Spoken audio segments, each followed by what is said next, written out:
Assalamualaikum warahmatullahi wabarakatuh.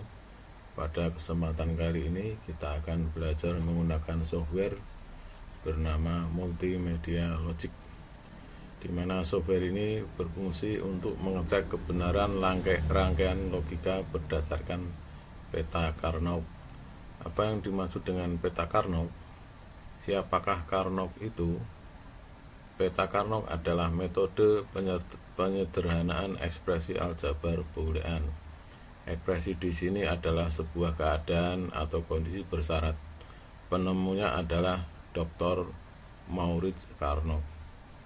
Nah, di sini adalah penampakan beliau. Peta Karnaug memberi penjelasan tentang fungsi tabel, kebenaran boolean dalam bentuk gambar. Salah satu tujuan dari peta Karnaug adalah untuk menyederhanakan fungsi boolean sampai 5 variabel. Masih ingat boolean? Boolean adalah sebuah tipe data yang hanya mempunyai dua nilai, yaitu true atau false, benar atau salah. Pada beberapa bahasa pemrograman, nilai true bisa digantikan 1 dan nilai false bisa digantikan 0. Kembali ke Dr. Maurits Karnaug. Beliau memperkenalkan bagan pemetaannya pada tahun 1953 sebagai pencempurnaan dari bagan Veitch pada tahun 1952 milik Edward Veitch, yang sebenarnya merupakan penemuan kembali diagram logis pada tahun 1881 oleh Alan Marquand alias diagram Marquand.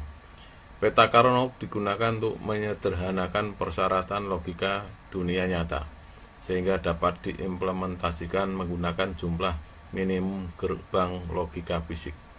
Peta Karnaug juga digunakan untuk menyederhanakan ekspresi logika dalam desain perangkat lunak. Kondisi boolean seperti yang digunakan misalnya dalam pernyataan bersyarat bisa menjadi sangat rumit yang membuat kode sulit dilacak. Setelah diminimalkan, maka ekspresi logika dapat diimplementasikan secara langsung menggunakan operator logika AND dan OR. Untuk menyelesaikan permasalahan peta Karnaug secara matematik, digunakanlah sebuah sistem bilangan biner. Dalam hal ini akan dicoba dengan komputerisasi dengan menggunakan software Multimedia. Assalamualaikum warahmatullahi wabarakatuh. Pada kesempatan kali ini kita akan belajar menggunakan software bernama Multimedia Logic, di mana software ini berfungsi untuk mengecek kebenaran rangkaian logika berdasarkan peta Karnaug. Apa yang dimaksud dengan peta Karnaug? Siapakah Karnaug itu? Peta Karnaug adalah metode penyederhanaan ekspresi aljabar boolean. Ekspresi di sini adalah sebuah keadaan atau kondisi bersyarat. Penemunya adalah Dr. Maurits Karnaug. Nah, di sini adalah penampakan beliau. Peta Karnaug memberi penjelasan tentang fungsi tabel, kebenaran boolean dalam bentuk gambar.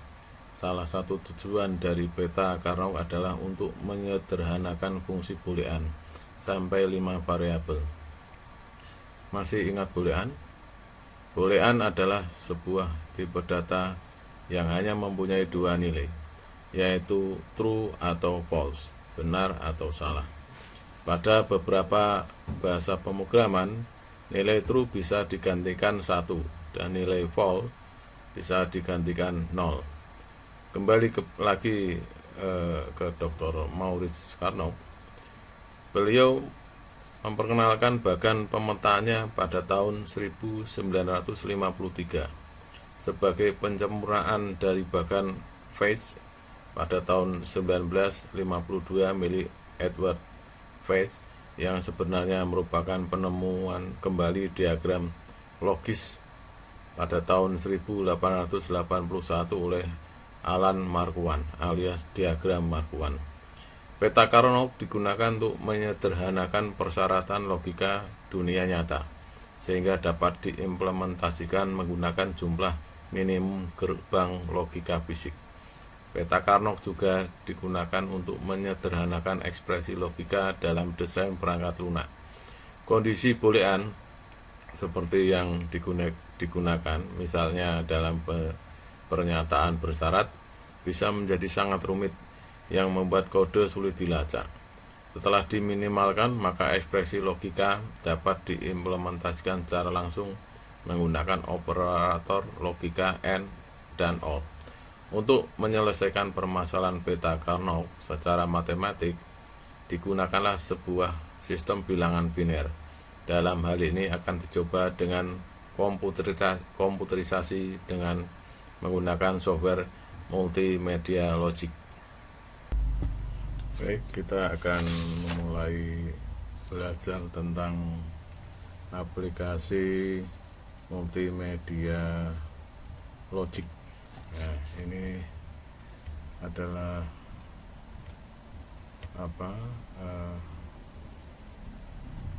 penampakan softwarenya setelah saya install di laptop. Tapi jangan lupa di buku halaman 284, yaitu penerbit Erlangga itu, di halaman 282.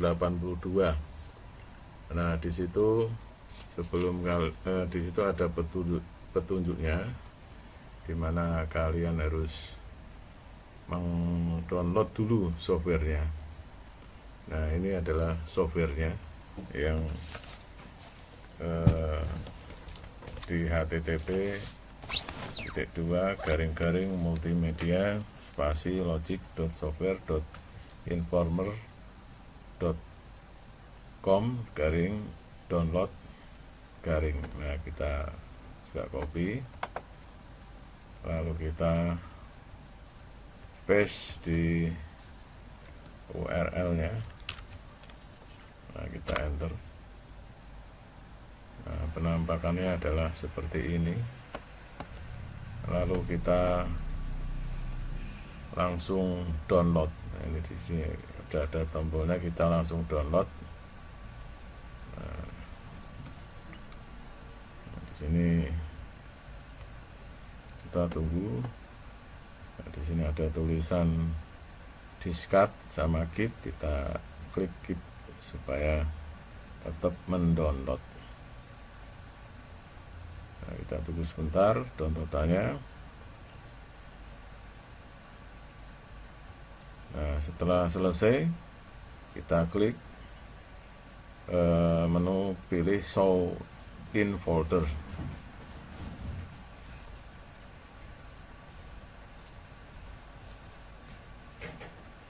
Nah, selanjutnya kita lakukan proses instalasi, yaitu dengan klik, ya ini tadi sudah pernah saya download.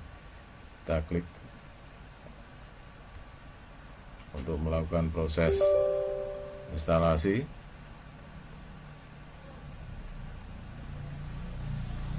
Kita pilih yes. Nah, ini karena tadi sudah ada software yang sudah terinstall, maka peringatannya seperti ini. Tapi saya yakin kalian sudah tahu, sudah terbiasa cara menginstal dengan benar, yaitu dengan ikutin saja langkah-langkahnya dengan menekan tombol next dan selesai gitu. Nah, di sini adalah penampakan dari multimedia logic.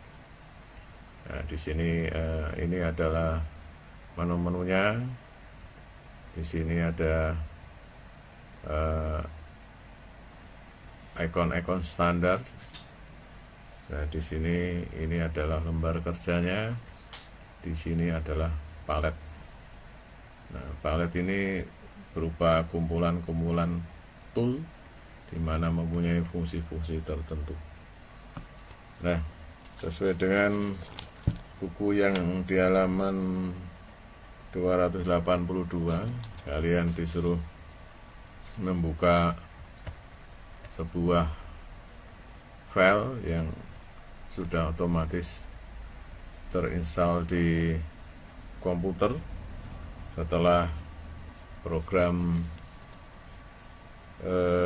multimedia logic ini diinstal. Itu halamannya adalah di C.2 garis miring program spasi file, itu di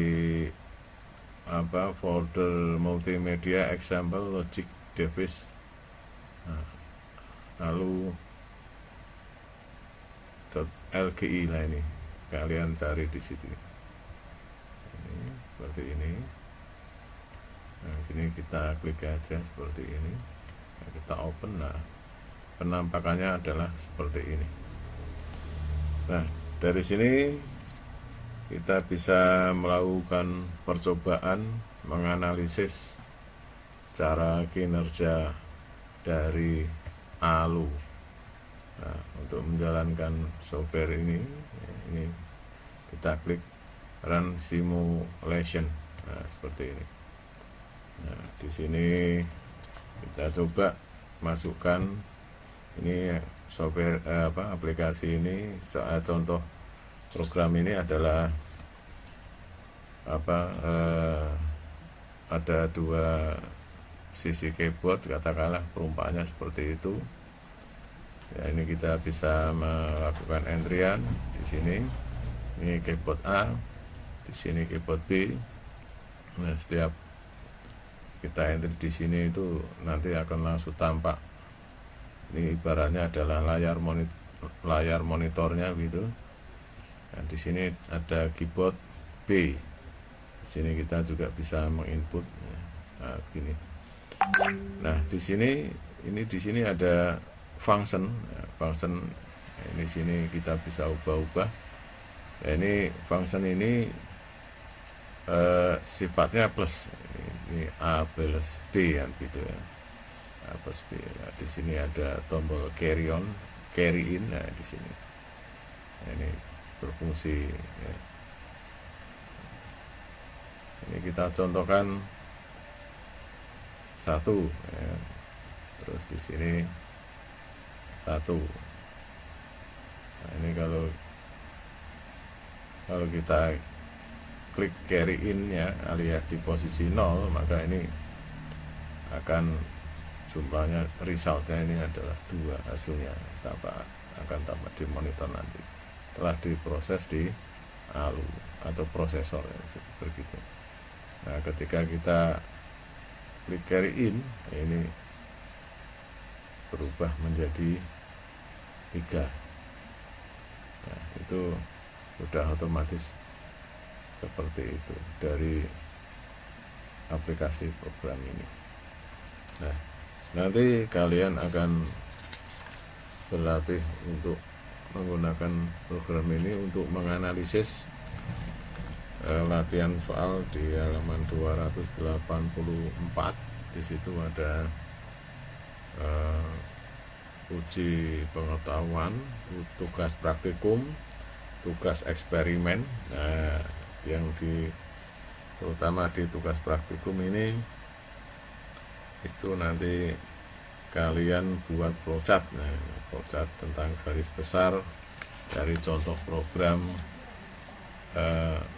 multimedia logic, khususnya yang alu.lgi. Nah, di situ juga ada tugas proyek, di situ ada juga tampilannya, apa yang perlu kalian analisis, di situ ada tabelnya. Silakan nanti dipraktekkan.